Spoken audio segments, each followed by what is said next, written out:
Friends भिभोले आफ्नो budget entry लेभलको smartphone Vivo Y05 लाई चाहिँ नेपालमा लन्च गरिसकेको छ र यो मोबाइलको प्राइसको बारेमा कुरानु पर्दा लगभग 17,000 को प्राइस पोइन्टमा चाहिँ यो मोबाइल नेपालमा लन्च भएको छ र आजको भिडियोमा चाहिँ हामी भिभो Y05 को बारेमा कुरा गर्नेछौँ र पछिल्लो समयमा लन्च भएको भिभो Y04 भन्दा कतिको राम्रो छ त्यसको बारेमा पनि हामी अगाडि भिडियोमा डिस्कस गर्नेछौँ। त्यसैले यो भिडियोलाई एकछिन पनि स्किप नगरी अन्त्यसम्म हेरिदिनु होला। अब तपाईहरुको टाइम वेस्ट नगरी सुरु गरौँ आजको भिडियो। फ्रेन्ड्स अहिलेसम्म तपाईले हाम्रो च्यानल सब्स्क्राइब गर्नुभएको छैन भने प्लिज च्यानललाई सब्स्क्राइब गरेर राख्नु होला। साथमा यो भिडियोलाई लाइक र शेयर पनि गरिदिनु होला।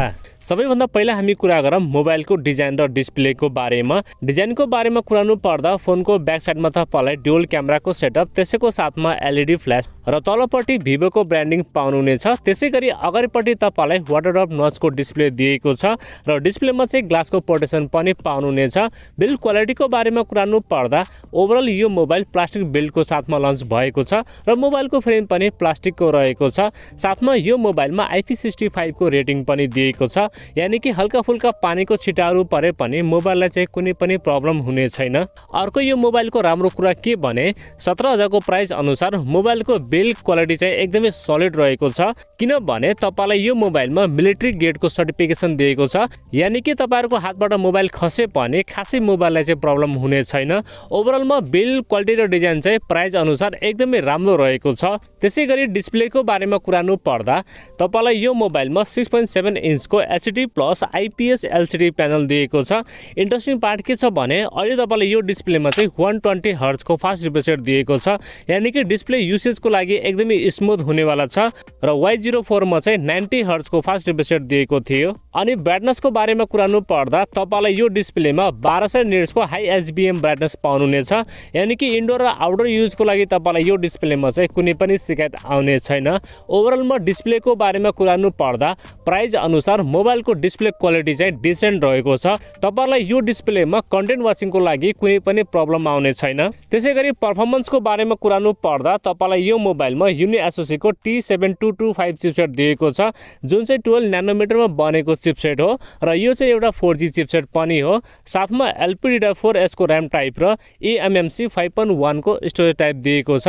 रिड एन्ड राइट स्पिड तपाईलाई यो मोबाइलमा डिसेन्ट पाउनुहुनेछ। अब यो चिपसेटको एन्तुतु स्कोरको बारेमा कुरानु पर्दा यसको स्कोर लगभग 2.5 लाख जति आउँदछ, यानी कि तपाईले यो मोबाइलमा MediaTek Helio G85 चिपसेटको बराबर परफर्मेन्स पाउनुहुनेछ। नर्मल युसेजको लागि र 3D बेसिक गेमहरू खेल्नको लागि तपाईलाई यो मोबाइलमा कुनै पनि प्रब्लम आउने छैन। तर PUBG जस्तो गेमको लागि चाहिँ यो मोबाइललाई नहेर्नु होला।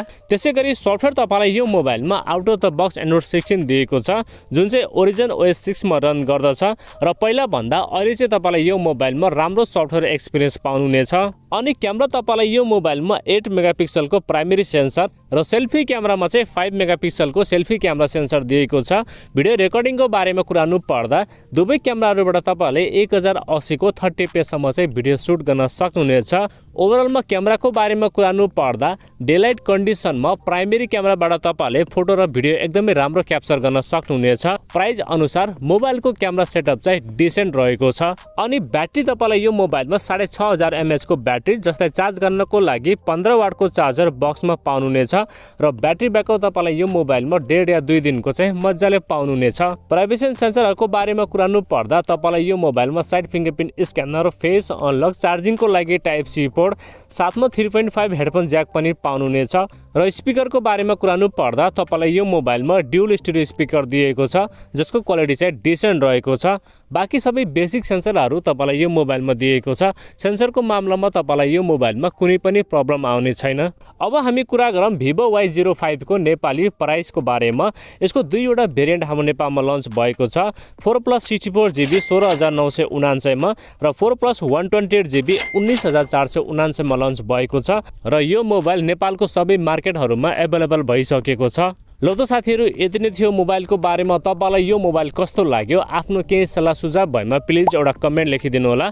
यदि नयाँ साथीभाइहरुले हाम्रो च्यानललाई पहिलोपटक हेर्दै हुनुहुन्छ भने प्लिज हाम्रो च्यानललाई सब्स्क्राइब गरेर राख्नु होला। अर्को भिडियोमा भेट्ने भाषा गर्दै आजलाई बिदा लिन्छु। हवस्, धन्यवाद। जय नेपाल।